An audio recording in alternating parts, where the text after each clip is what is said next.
দর্শক, আমি এই মুহূর্তে অবস্থান করছি একেবারেই লালমনিরহাট জেলার কুলাহাট ইউনিয়নের এক রত্নাই ব্রিজের ওপর, যে এই ফুলবাড়ি যাওয়ার যে সড়কটি, সেই সড়কেই এই রত্নাই ব্রিজ।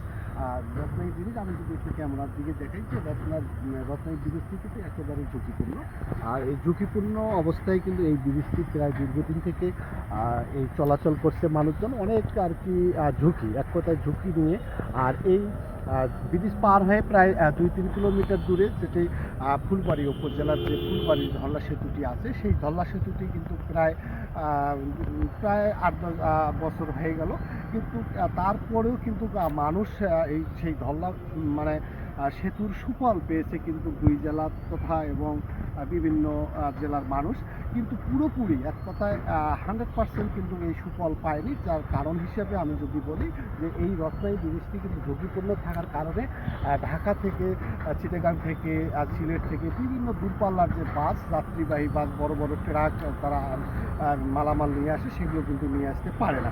তাই মানে এখনও কিন্তু একদম কুড়িগ্রাম সদর হয়ে নাগেশ্বরী হয়ে প্রায় 55-60 কিলোমিটার দূরে কিন্তু ফুলবাড়িতে নিয়ে আসতে হয়। তো এছাড়াও কিন্তু অনেকটা দুর্ভোগ নিয়ে কিন্তু চলাচল করছে।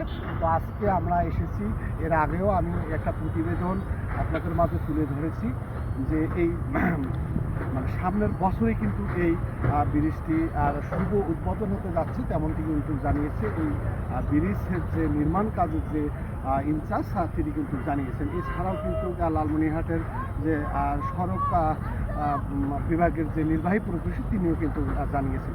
তো আসলে এই অর্থনৈতিক সংকটের কারণেই কিন্তু এই কাজগুলো ধীর গতিতে চলছে, তেমনটি কিন্তু জানিয়েছেন কর্তৃপক্ষ। তো আমি একটু ওপরের দিকে যাব, যদি ওপরের কতটুকু পরিমাণ কাজ হয়েছে আজকে সচিত্র প্রতিবেদন কিন্তু আপনাদের মাঝে তুলে ধরার চেষ্টা করতেছি।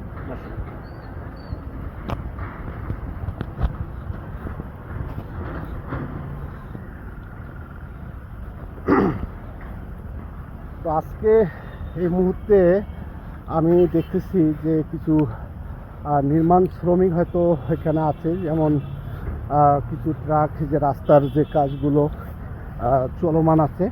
তবে কাজ মোটামুটিভাবে তারা করতেছে, কিন্তু সে পরিমাণ কাজ কিন্তু এগোতে পারতেছে না। যেটি কারণ হিসেবে জানতে পারছি যে অর্থনৈতিক সংকট দেখা দেওয়ায় কাজটা কিছু থেমে গেছে। তবে আমি আরেকটু দর্শককে দেখাবো যে আসলে ঝুঁকিপূর্ণ যে রত্নাই ব্রিজটি, এখনও কিন্তু মানুষের যে দুর্ভোগ সেটি কিন্তু একেবারেই চরমে। এখনও কিন্তু এই যে ব্রিজটি দিয়ে খালি শুধু কোনো মতে ছোট ছোট মিনি কার এবং অটো, ছোট ছোট ট্রাক্টরগুলো পারাপার হয়, বড় কোনো ট্রাক্টর কিন্তু পারাপার হয় না। তবে আমি একটু ব্রিজের উপরের দিকে একটু যাবো, দেখতে পাচ্ছি না অবশ্য আমি। আসলে এই ব্রিজটি দেখেন নিজে কিন্তু সম্পূর্ণ হয়েছে। আমি এই প্রথম কিন্তু এই ব্রিজের ওপরে উঠলাম। তবে এই যে এখনো কিন্তু যে ব্রিজের যে প্রোটেকশন সেগুলো কিন্তু হয়নি। তবে মাল সামানা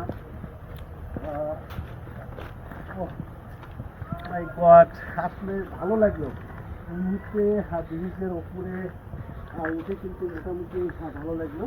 তবে আমি যে কারোর সাথে কথা বলবো, সে কথা বলার কিন্তু মানুষ আমি পাচ্ছি না। আসলে এখানে থাকার কথা, এই যে দেখেন রাতে চেয়ার দুটো আছে, সেই চেয়ার নিয়ে থাকার কথা, কিন্তু সেই এখানে কোনো নির্মাণ শ্রমিকের যে শ্রমিকরা আছে তারা কিন্তু নেই একেবারে।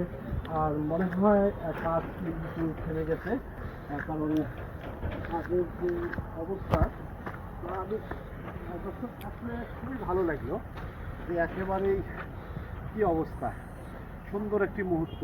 আর আমি যদি এদিকে এই রত্নাই ব্রিজটি, কেন রত্নাই ব্রিজটি একটু ঝুঁকিপূর্ণ দেখেন, স্টিলের ব্রিজটি প্রায় বহু বছর ধরে কিন্তু এই ব্রিজটি ব্যবহার হয়ে আসতেছে, একদম ঝুঁকিপূর্ণ। এই রত্নাই ব্রিজের কারণেই ফুলবাড়ি উপজেলার যে ধল্লা ব্রিজ, সেটি কিন্তু এখনও পুরোপুরি সুফল পায়নি ফুলবাড়িবাসী তথা লালমনিরহাটবাসী।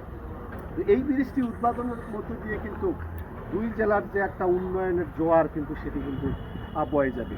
কারণ এই ব্রিজটি হওয়ার সঙ্গে সঙ্গেই ঢাকা, সিলেট, ময়মনসিংহ মানে বিভিন্ন দক্ষিণ, উত্তর এবং সব কারে শুধু ফুলবাড়ি থেকেই কিন্তু আপনারা যাতায়াত করতে পারবেন। সেই সঙ্গে সব ধরনের মালামাল, যেমন ভুঙ্গামারির যে পাথর বোঝাই ট্রাকগুলো আছে, তারাও কিন্তু মূলত এই ব্রিজ হয়ে মানে খুব অল্প সময়ের মধ্যে কিন্তু তারা কিন্তু বিভিন্ন রংপুর সহ বিভিন্ন জায়গায় যেতে পারবে, তাতে অনেকটা সময় বাঁচবে। তারপর আমি আরেকটা দেখাবো, যদি আমার ক্যামেরা দাদা আসলে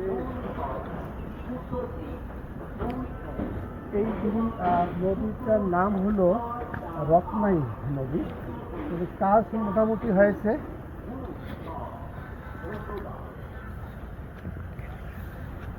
ব্রিজের একদম শেষ প্রান্তে, মানে আমাদের ফুলবাড়ি উপজেলার যে প্রান্ত, সেই প্রান্তে আমরা এসেছি। আমরা এদিকে একটু দেখাবো যে আসলে কাজের গতি কতটুকু হয়েছে। তো এই দিকে এখনো কিন্তু রাস্তার যে কাজ সেটি কিন্তু এখনো বাকি আছে। তো এই দেখেন এখনো অনেক বড় গর্ত, যদি আমি একটু ক্যামেরার মাধ্যমে দেখাই যে এখনো দেখেন অনেক বড় গর্ত, এবং সেই সঙ্গে যে বাড়ির যে অধিগ্রহণ হয়েছে সেগুলো বাড়ি কিন্তু এখনো আছে। তবে মনে হয় না যে বাড়িগুলো সরানো লাগবে। তারপরে কিন্তু এই কাজ কিন্তু দেখেন এদিকের একদম ব্রিজের যে পূর্ব দিকে ফুলবাড়ির জায়গায় কিন্তু সেটি নেই। তো সব মিলে আমি যদি একটু এদিকে দেখাবো যে আসলে রেলিংয়ের যে কাজগুলো, সেই কাজগুলো কিন্তু করতেছে। তো আসলে এই যে নদীটির কথা বললাম আমি, এই রত্নাই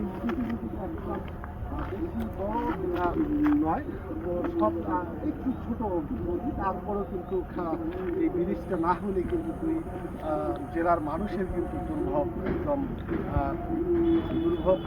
দুর্ভোগ থাকার কারণেই মূলত এই ব্রিজটি সংশ্লিষ্ট কর্তৃপক্ষ মানে সরকার সেটি দিয়েছেন। এবং এই ব্রিজটি উদ্বোধনের পর থেকে ফুলবাড়ি, কুড়িগ্রাম, নাগেশ্বরী, ভুঙ্গামারি এবং লালমনিরহাট মানুষের যে ভাগ্যের যে উন্নয়ন সেটি কিন্তু একদম বেগমান হবে।